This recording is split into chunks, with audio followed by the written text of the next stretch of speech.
ఆ ముసలోళ్ళకి ఏమైతే చేసింటావో బేటా, రేపొద్దున నువ్వు ముసలోడు అయినాక అదే పరిస్థితి.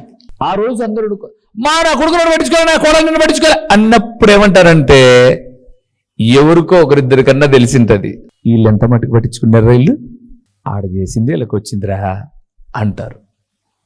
అది అవమానమా కిరీటమా? అవమానం. చాలా విషయాలు దేవుని సన్నిధానంలో.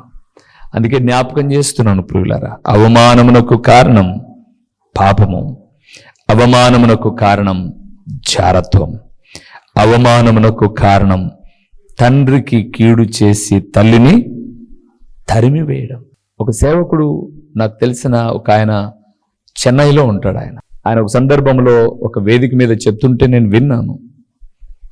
ఒక ఆమె సినిమా రంగంలో బాగా సంపాదించింది, ఒక్కడే కొడుకు, కోట్ల ఆస్తి. కాలక్రమేణా కొడుకు అమెరికాలో చదువుకోవడానికి వెళ్ళాడు. అక్కడే ఒక అమ్మాయిని చూసి పెళ్లి చేసేసుకున్నాడు. తల్లిదండ్రులకు తెలిసింది, ఏరా మాకు ఒక మాట అయినా చెప్పలే. ఇప్పుడు చాలా మంది విదేశాల్లో పెళ్లిళ్ళు చేసుకుంటున్నారు కానీ చెప్పరు. సరే ఎలాగో లేరా, ఒకసారి రా మా దగ్గరికి, నువ్వు ఎప్పుడైనా అక్కడుండేవాడు వేలేరా అని పిలిచారు. వాడు రాలా. కొద్ది రోజులకు మామూలు వయసు రీత్యా తండ్రి చనిపోయాడు. అప్పుడు ఇది నేను చెప్పే మాట ఒక 30 సంవత్సరాల మాట. అప్పుడు టెలిగ్రామ్ ఇచ్చారు, అబ్బాయికి ఫోన్ చేశారు, బాబు నాన్న చనిపోయారా అని. ఆ బంధువులు వాళ్ళు వీళ్ళందరూ చేశారు. నాకు రావడానికి అవ్వదు, ఏముంది మీరే భూస్థాపన చేసేయండి అని చేశారు.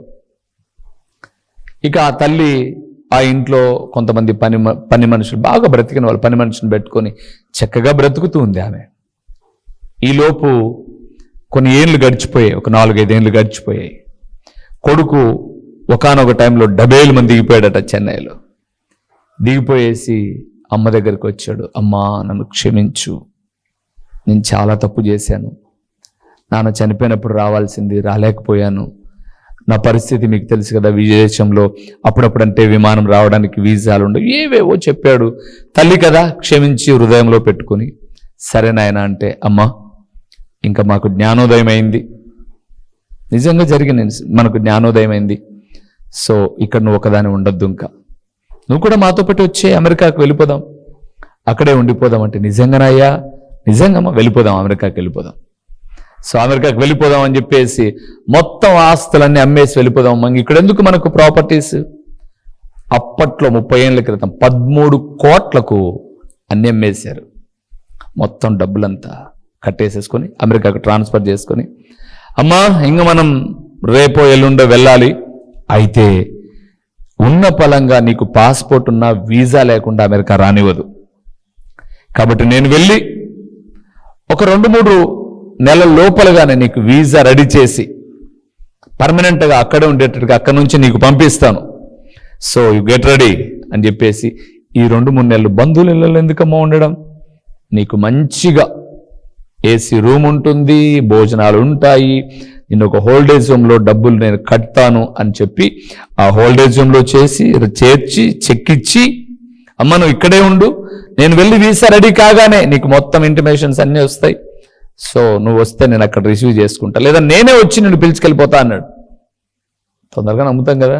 ఇప్పుడు కూడా అంతే, చాలా మంది బేరమని అడిచాను, వాళ్ళే మంచోళ్ళు, ఇంకా నా పక్కన న్యాయం ఉన్నా అది అన్యాయమే, అంతే. ఇంకా నమ్మింది బాగా, వెళ్ళిపోయాడు, వీళ్ళకి చెక్ ఇచ్చాడు, 3 నెలలు మా అమ్మని చూసుకోండి అని. వీళ్ళు ఆ 2-3 రోజులు ఆగి తర్వాత 4వ రోజు పోయి చెక్ వేశారు బ్యాంకులో, బౌన్స్ అయింది, ఇది డూప్లికేటు, ఇది చెల్లదు అని చెప్పేసి అన్నారు. వెంటనే అతను ఇచ్చిన నెంబర్కి వీళ్ళు ఫోన్ చేస్తే, మనకు అప్పుడప్పుడు అప్పులో ఎగరగొట్టినప్పుడు ఫోన్లో ఒక ట్యూన్ వస్తుంది, ఏమని, సారీ మీరు చేసిన నెంబర్ మళ్ళా సరిచూసుకోండి, ఇది పని చేయలే అని చెప్పేసి, అవుట్ ఆఫ్ కవరేజ్ ఏరియా అని చేసి చేసి చేసి చేసి ఒక వారం రోజులు చూసి ఆమెను బయటికి పంపించేశారు.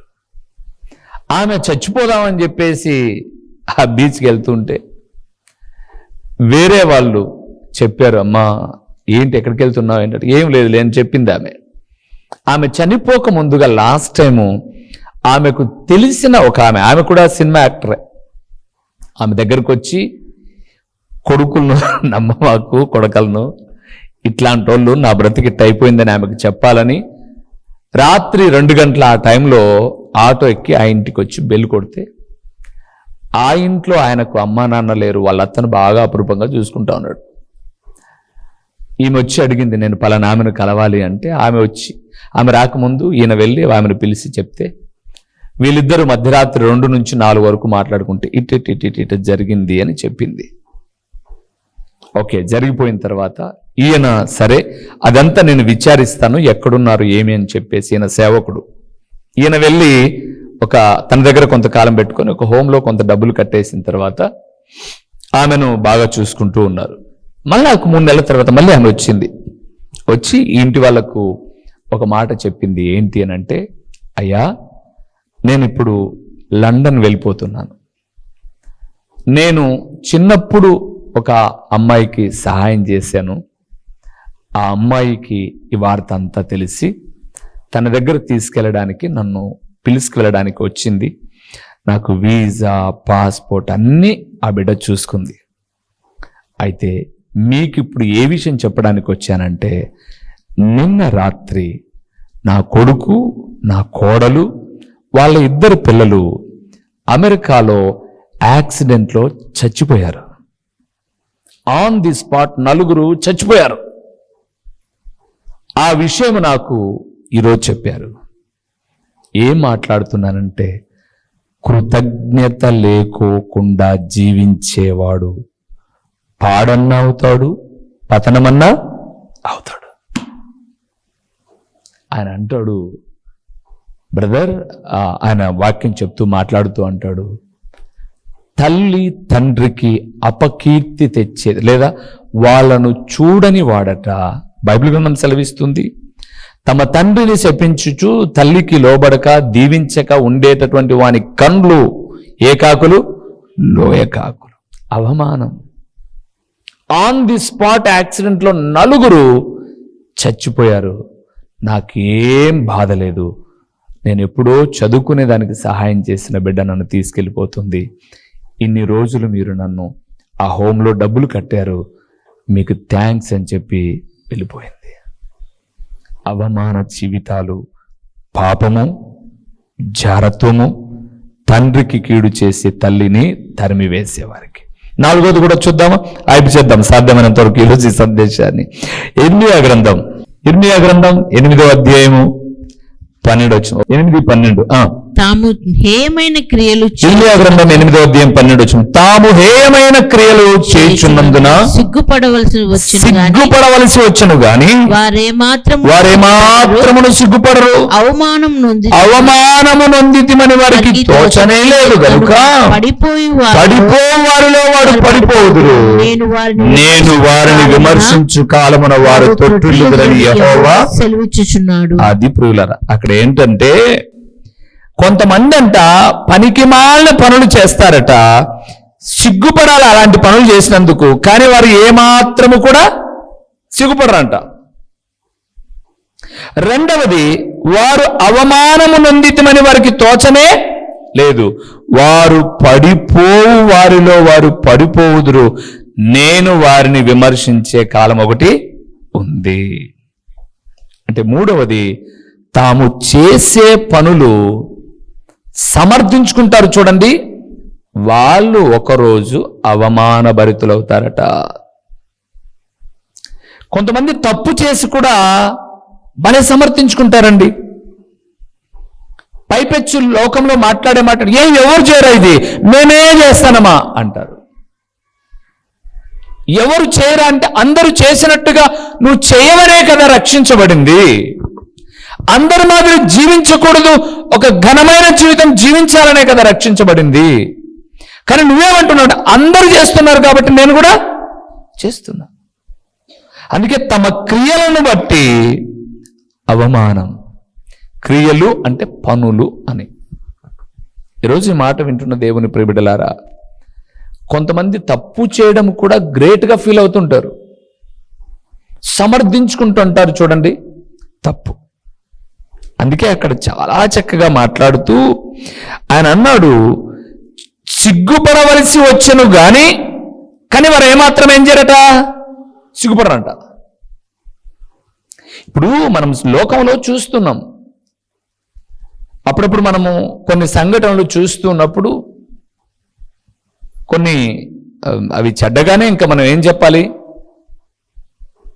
భార్య ఉండగానో భర్త ఉండగానో పిల్లలు పెరిగిన స్థాయిలో ఉండగానో వాళ్ళ ముందు వీరు దిగజారిపోయి చేసే పనులు హేమైనవి. సిగ్గుపడాలి. ఇంత పిల్లలు ఉన్నారు, ఏం చేస్తున్నారు, సిగ్గుపడాలి. కానీ సిగ్గుపడాల్సి వచ్చిన సమయంలో సిగ్గుపడకోకుండా పెళ్లి చేసుకుంటున్నారు కొంతమంది. రాజకీయంలోనో సినిమాల రంగంలో ఎన్నో మనం చూస్తున్నాం. అది ఆ బాపతికి సరిపోయిందేమో, కానీ దేవుని బిడలమై ఉండి కొన్ని చెయ్యకూడని వాటిని చేస్తున్నందుకు సిగ్గుపడ్డం కాదు, జాగ్రత్త పడాలి. అలాగ జాగ్రత్త ఎప్పుడైతే పడరో అది అవమానం. ప్రియులారా, అవమానం అనేది టక్కనొచ్చి కనపరాదు, స్టెప్ బై స్టెప్ కనపడుతుంది. అందుకే చేసే పనుల విషయంలో జాగ్రత్త వహించాలి, జాగ్రత్త వహించాలి. మనము లోకంలో ఒక నానుడి, నగిన తగినట్టు ఉండాలంట. నగిన తగినట్టు, ఆ నగుకు కరెక్టే అర్థం. ఓ అది జోక్ లేరా, నవ్వకేముంది అని. కానీ కొంతమంది నవ్వు రాకపోయినా కల్పించుకొని నవ్వుతా అంటారు, ఎదుటి వ్యక్తులు బాధపడాలని. అంత అమాయకులు ఎవరు లేరు కదా, ఏది నిజమో ఏది కాదో. అందుకే చేసే పనుల విషయంలో జాగ్రత్త. ఇంకో మాట చూద్దామా, హబక్కుక్కు గ్రంథం 2వ అధ్యాయము. అవమానాలు చూస్తున్నాం మనం, ఒక మనిషికి ఎలా కలుగుతుందో. 771వ పేజీలో ఉంటుంది హబక్కుక్కు అనే గ్రంథం 2వ అధ్యాయము 10వ వచనాన్ని. ఇక్కడ ఒక అవమానం ఉంది చూడండి. నువ్వు చాలా మంది జనములను నాశనము చేయొచ్చు, నీ మీద నీవే స్థాపన చేసి ఉన్నావు. నీ దురాలోచన వలన నీ ఇంటి వారికి అవమానం తెచ్చి. ఆలోచనలు మంచి కాకపోతే అవమానాలు వస్తాయి. అక్కడ ఒకనికి వస్తే పర్వాలా, లేదా ఒకదానికి వస్తే పర్వాలా, ఇంటిలిపాదికి అవమానం అంట. ఎందుకు? దురాలోచనలను బట్టి. అంటే ఆలోచన మంచిది కాకపోతే ఇంటిల్లిపాదికి ఏం కలుగుతుంది? అవమానం. అందుకే మనం ఏదైనా ఆలోచన చేసేటప్పుడు జాగ్రత్తగా ప్రభు సహాయాన్ని కోరాలి. ఈ ఆలోచన కరెక్టా కాదా అని.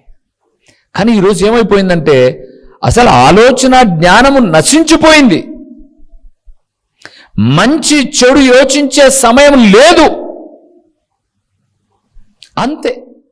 అయితే అక్కడ అన్నాడు, మీరు చూసారో లేదా మాట, నువ్వు చాలా మంది జనములను నాశనము చేయొచ్చు, నీ మీద నీవే నేరస్థాపన చేసుకుంటున్నావు. అయితే నీ దురాలోచన వలన నీ ఇంటి వారికి అవమానము తెచ్చి ఉన్నావు. 11 కూడా చదివానా? గోడలోని రాళ్ళు మొరపెట్టుచున్నవి, దూలములు వాటికి ప్రత్యుత్తరం ఇచ్చుచున్నవి. దేవుని బిడ్డలారా, గుర్తుపెట్టుకోండి, ఇక్కడ కూర్చొని చెడ్డ ఆలోచన చేశామనుకోండి, పాస్టర్ గారు మొరపెట్టకపోవచ్చు. బైబిల్ చెప్తుంది ఈ గోడలోని ఈటికలు మొరపెడతాయంట. ప్రభువా, భరించలేకుండా తండ్రి భారాన్ని మేము. అన్ని చెడ్డ చెడ్డ ఆలోచనలే, అన్ని చెడ్డ చెడ్డ తలంపులే, అవి తెచ్చి మళ్ళీ నీకు అప్పగిస్తుంది. చూడు, అసలు ఈ గోడలుగా నేను సహించలేకున్నా, నువ్వెట సహిస్తావు ప్రభువా? అవమానం, అవమానం. అందుకే ఆలోచనలు మంచిగా ఉండాలి. ఈరోజు చాలా మంది ఇతరులను బాధ పెట్టడానికే ఆలోచన చేస్తుంటారు, వాళ్ళ టైం అంతా కదే. అయితే దేవుడు అంటున్నాడు, అలాంటి ఆలోచన ఇంటిల్లిపాదికి అవమానము తెచ్చిపెడుతుంది. అందుకే మంచి ఆలోచనలు, మంచి వ్యక్తిత్వాన్ని మనము కనపరచాలి. సో మొదటిది పాపము, అవమానము. జారత్వము అవమానము, తల్లిదండ్రులకు కీడు చేయడం అవమానము, తాము చేసే పనులను బట్టి సిగ్గుపడాల్సింది పోయి అతిశయపడ్డం అవమానం, దురాలోచన అవమానం. ఇంకేమున్నాయి? సామెతల గ్రంథం 11వ అధ్యాయము 2వ వచనాన్ని మనం చూద్దాం ప్రియులారా. సామెతల గ్రంథం 11వ అధ్యాయము 2వ వచనాన్ని చూద్దామా? అహంకారము వెంబడి అవమానం వచ్చును, అహంకారము వెంబడి అవమానం వచ్చును, వినయము గలవారి యొద్ద జ్ఞానమున్నది. ఓకే, 6వది కదా. అహంకారము ఏం తెచ్చిపెడుతుంది? అవమానం. కొంతమందికి నేను నిజంగా ఒక్క మాట చెప్తాను ప్రియులారా,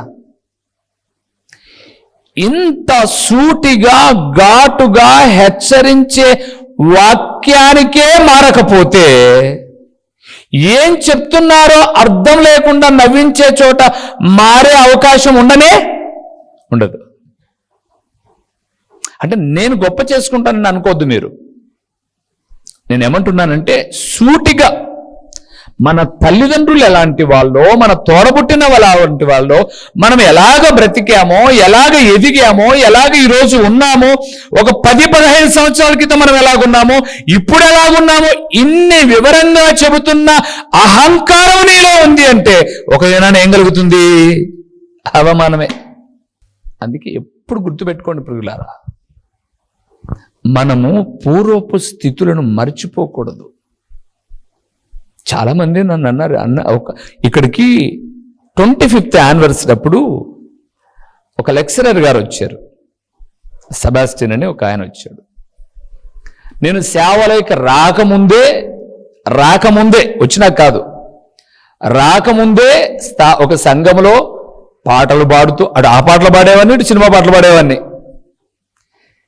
సినిమా పాటల్లో మంచి బహుమానాలు సినిమా హీరోల చేత పులివెందులకు వచ్చారు. ఆయన సినిమా యాక్టర్ సాయి కుమార్ అని,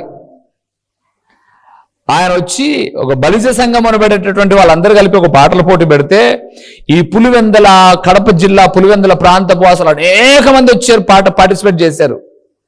న్యాయ నిర్ణేతలు వాళ్ళే. అందులో మొదటి ప్రైజ్ రూబేన్ అంటే మానం పోతుందని వేణు అని రాయిపించాడు పేరు. ఆ బేను కాకుండా వేణు రాయిపించా. పొద్దున్నే పూలంగల కాడ కనిపించాను అనమాట, ఫస్ట్ ప్రైజ్ వేణు అని. అప్పుడు రాత్రి చెప్పలే, ఎవడ్రా వేణు ప్రైజ్ తీసుకునేటప్పుడు తెలిసింది, ఓ రూబేను గడరా వేణు అని. అంత పనికి మాల జీవితం నాది. 25వ సంవత్సరం వార్షికోత్సవం జరుగుతున్నప్పుడు ఈయన, నేను పాడే పాటలకు తర్వాత మేము విశ్వాసులుగా దేవుని సేవలోకి రాకముందుగా విశ్వాసులుగా ఉన్నప్పుడు చక్కగా దేవుని పాటలు పాడితే మళ్ళీ అడిగి పాడించుకుని రూబేన్ మళ్ళీ ఒకసారి ఆ పాట పాడవా అని. అప్పుడు నేను ఒక ఆటో డ్రైవర్ను, ఆయనను గ్రీటింగ్స్ చెప్పని చెప్పాం 25th యానివర్సరీలో. ఆయన ఇక్కడ గ్రీటింగ్ చెప్తూ ఒక మాట అన్నాడు. ఆయన మాకు ప్రారంభ దినాల్లో రూబేను పరిచయం అయినప్పుడు వేరే వర్క్ చేసుకునే, అంటే ఇంత సభలో ఇంతమంది ఉన్నారు, లైవ్లో చూస్తున్నారు, ఒక సేవకుని ఆటో డ్రైవర్ అంటే చిన్నతనంగా ఉంటుంది అని ఆయన అనుకొని వేరే పని చేసుకునేవాడు. అప్పటి నుంచి నాకు పరిచయము దేవుడు ఆశీర్వదించి ఇలాగ ఈ స్థాయిలో పెట్టాడు, ఇప్పుడు మాకన్నా బాగున్నాడు అని చెప్పాడు. ఆయన అన్ని చెప్పిన తర్వాత అలాగ అందరూ గ్రీటింగ్స్, ప్రేయర్స్ అన్నీ అయిపోయిన తర్వాత నేను ఆన్ ద స్క్రీన్ మీద ఒక ఏవి వేసా. ఆ ఏవి వేసినప్పుడు నేను ఈ ప్రాంతానికి వచ్చి సేవ ప్రారంభించినప్పుడు చదువుకుంటూ నేను ఆటో డ్రైవర్గా ఉన్నానని ఒక ఆటో బొమ్మతో సహా వేశా. ఆరాధన అయిపోయి భోంచేసేటప్పుడు అన్నాడు, బ్రదర్ నేను మిమ్మల్ని ఆటో డ్రైవర్ అని చెప్పడానికి మనసు కష్టమయ్యి వేరే పని చేసుకునేవాడిని అని అన్నాను, మీరేంటి యూట్యూబ్లో పెట్టేశారు, అప్పుడే అప్లోడ్ చేసేశారు, వచ్చిన వాళ్ళందరి ముందర నేను ఒకప్పుడు ఆటో డ్రైవర్ అని చెప్పేసి మీరు ఇంట్రొడ్యూస్ చేసుకుంటే అసలుకు ఎంత మీకు ఆ స్వభావం వచ్చింది అలాగే చెప్పుకోవడానికి అనంటే తప్పేముందన్నా, పనికి మాలి పనులు చేసినప్పుడే చెప్పుకున్నామంట. నమ్మకంగా బ్రతుకునేటప్పుడు మనం ఏ స్థాయిలో నుంచి వచ్చామో అది దాచిపెట్టినంత మాత్రాన జనాలకు తెలియదు. రే వాడు ఇట్లా రే అని ఇంకొకరు అనుకోకుండా ముందుగానే నేను ఇట్లా వచ్చాను అని చెబితే వాడికి అవకాశము ఉండదని చెప్పాను అన్నంటే గ్రేట్ బ్రదర్. దేవుడు మిమ్మల్ని అందుకే దీవించాడు. ఇలాంటి మాటలు నేను ఎన్నో సందేశాలు చెప్పి మన తల్లి ఏం చేసేవాళ్ళు, తండ్రి ఏం చేసేవాళ్ళు, ఎట్లా బ్రతికాము, మనం ఈరోజు ఎందుకురా అంత అహంకారము అని చెబితే ఇడుచుకొని తిరుగుతున్నారే, రేపొద్దున రాదండి అవమానం. ఖచ్చితంగా అవమాన భరితులు అవుతారు. అందుకే అక్కడ రాయబడింది అహంకారము వెంబడి చెప్పండి అవమానం. ఖచ్చితంగా అహంకారంగా కలిగిన వాడు ఎప్పుడైనా ఎక్కడైనా అవమానభరితంగానే ముగించాలి జీవితాన్ని. అందుకే అహంకారము మంచిది కాదు. ఎన్ని అవమానాలు ఉన్నాయి, కారణాలు ఇవన్నీ వేరే వాళ్ళు చేసేది కాదు, ఎవరికి వాళ్ళుగా చేసుకునే అవమానాలు ఇవన్నీ. ఎవరో మనం అవమానంగా మాట్లాడారంటే వాళ్ళ అవగాహన లేకనో, వారు మన మీద అసూయతోనో, లేకపోతే మనం మేలు కోరకొని ఏదో మాట్లాడారు అవమానంగా.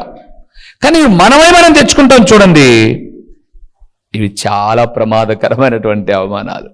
ఒక మాట చూద్దాం. సామెతల గ్రంథం 29వ అధ్యాయము.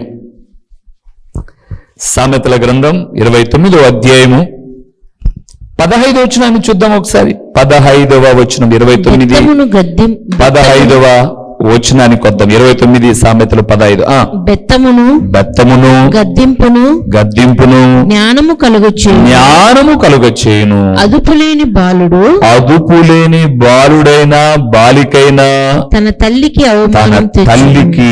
ఏం తెస్తుందంట? అవమానం. చెప్తాను, రేటు రాసుకోండి. అదుపు లేకపోతే అవమానం. అదుపు ఉండాలి. మన తప్పును గద్దించే వాళ్ళు ఉండాలి. ఈ లోకంలో మన మేలు కోరేవారు మాత్రమే మనల్ని గద్దిస్తారండి. ఎవడెట్లా పోతే నాకెందుకు అనేవాడు ఎప్పుడు గద్దించరు. మీరు చూడండి, ఒక ఉపాధ్యాయుడు తన పిల్లలకు రెస్పాన్సిబిలిటీ, రే మీ అమ్మా నాన్నకు నేను లెక్క చెప్పాలరా, ఏం సార్ సంవత్సరం నుంచి బడి పంపిస్తున్నావు, ఏం చదువుతున్నాడు మా వాడు అంటే నేను చెప్పాలరా, అందుకు నేను నిన్ను గద్దిస్తున్నా. ఒక భార్య భర్త అదుపులో ఉంటుంది, ఆయనకు లెక్క చెప్తుంది ప్రతిదీ, ఇట్లా ఖర్చు అయిందండి, ఇట్లా అండి. ఒక భర్త కూడా తన భార్యకు లెక్క చెప్పాలి, నేను ఇలాగున్నా. పిల్లలు తల్లిదండ్రులకు, అలాగే కాపరి కూడా సంఘమును గురించి ఎవరికి చెప్పాలి లెక్క? ఆయనకు చెప్పాలి. రే నువ్వు ఎట్లా బ్రతికావురా, నిన్ను రక్షించుకున్నా, ఎట్లా కష్టపడ్డావు, నీకు గొప్ప మేలు చేశా.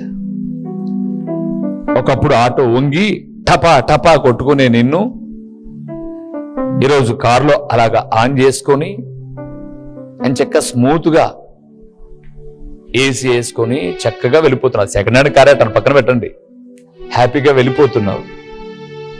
ఇటు నుంచి పరలోకం రావాలన్న ఒక తపన చేత నీతో పాటు కొన్ని ఆత్మలను సిద్ధపరచురా అని నేను చెప్పి నా సేవకునిగా నేను ఏర్పాటు చేసుకుంటే, అదుపు చేయరా, కంట్రోల్ చేయరా అంటే ఎవరెట్లా పోతే నాకెందుకు, నా జోబి నిండితే చాలు, కడుపు నిండితే చాలు అని విచ్చలవిడిగా వదిలేస్తే దేవుడు లెక్క అడుగుతాడు. కాబట్టే ప్రతి ఒక్కరిని అట్లుండండి, ఇట్లుండండి, అలాగుండండి అని మేము చెప్తుంటే